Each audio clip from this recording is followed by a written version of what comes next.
I'm Cookie, and welcome back to another episode of the Untold Origins, the series where I talk about the backstory of one or multiple minor characters from my series Legends.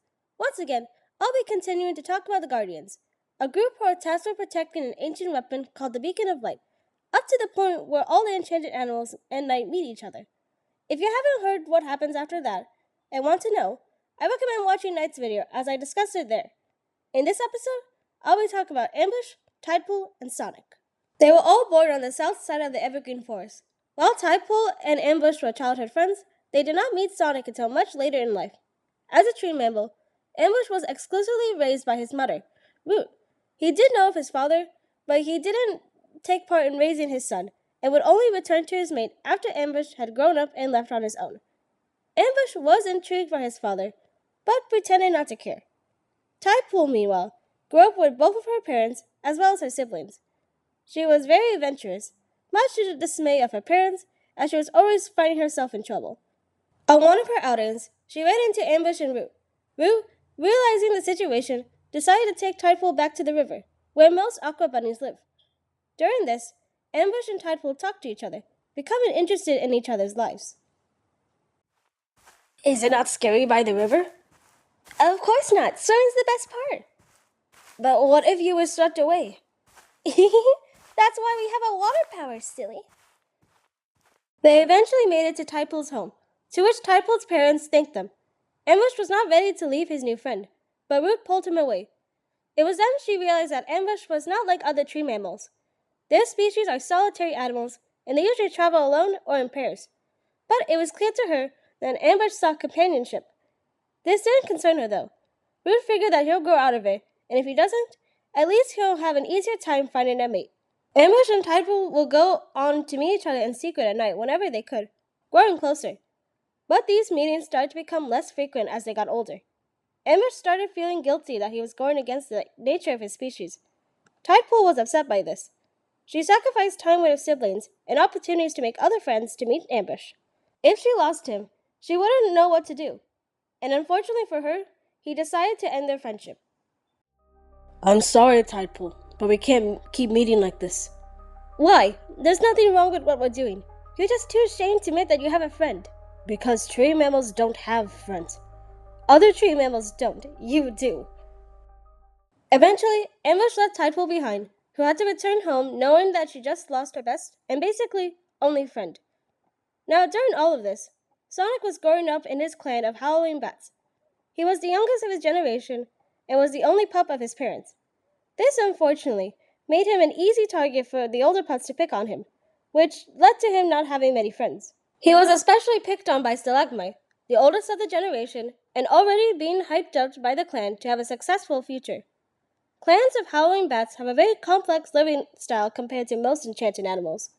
There are multiple paths a howling bat can take to contribute to the needs of the clan.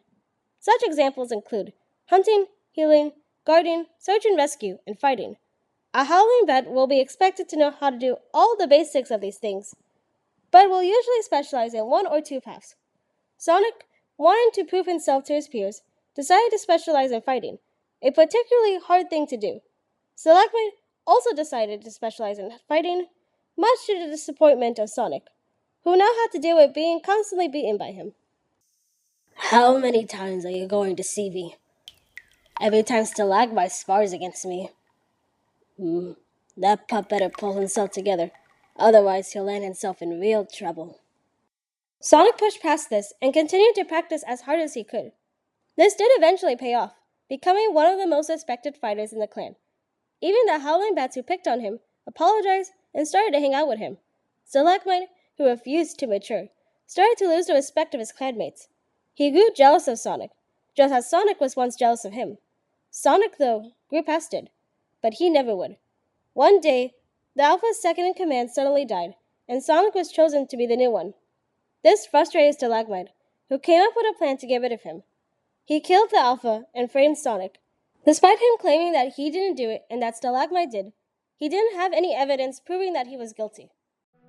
I would never do something like this. You gotta believe me. Liar, I saw you do it. You just couldn't wait to be Alpha, so you killed him. You're the one who... Enough. There is nothing you can say to defend yourself. For your crimes, Sonic, you are banished. Now leave before we kill you. Sonic, though heartbroken and angry, fled to be alone once again. He traveled for years, getting as far away from his home as he could. During this time, Ambush and Tidepool had moved on with their lives. Ambush left Root and soon found another tree mammal called Grove. The two fell in love and became mates. Tidepool also found a mate in Stream, but the two of them were not the most compatible. After Ambush left, Tidepool was desperate for a new relationship. She eventually met Stream, but because of his skewed perception of relationships, didn't see the warning signs. They got along pretty well as friends, but as mates, the two of them would argue a lot, mostly because Stream blamed Tidepool for everything wrong in the relationship. She didn't want to leave, though. Her siblings had moved on with their own lives, and her parents had already passed away. Stream was all she had left, and even if he wasn't great to her, he was better than nothing. Meanwhile, Ambush and Grove had a very healthy relationship. Because of Ambush's drive for companionship, even if he didn't want to admit it, he deeply cared for Grove and gave her all of his love. She treated him just as well as he treated her, and they were ready to spend their lives together forever. Unfortunately, Grove suddenly became very sick, and despite Ambush's best effort, she died. Ambush was devastated, and it was not long after this when he realized that the life of solitary was not for him, and that Tidepool was right. And so, he went to find her and fix his mistake. After a few days, he ran into her and explained everything. He wanted to fix their friendship, but also understood that it'll take time. During this, Sonic was listening, though the pair were unaware.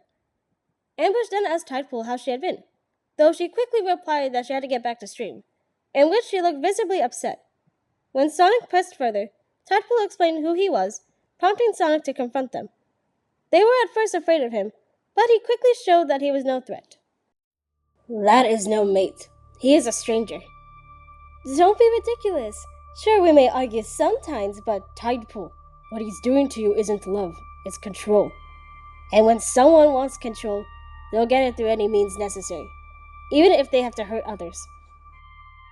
Though it took some convincing, Tidepool finally allowed herself to acknowledge the toxic relationship, something that she felt deep down for a long time.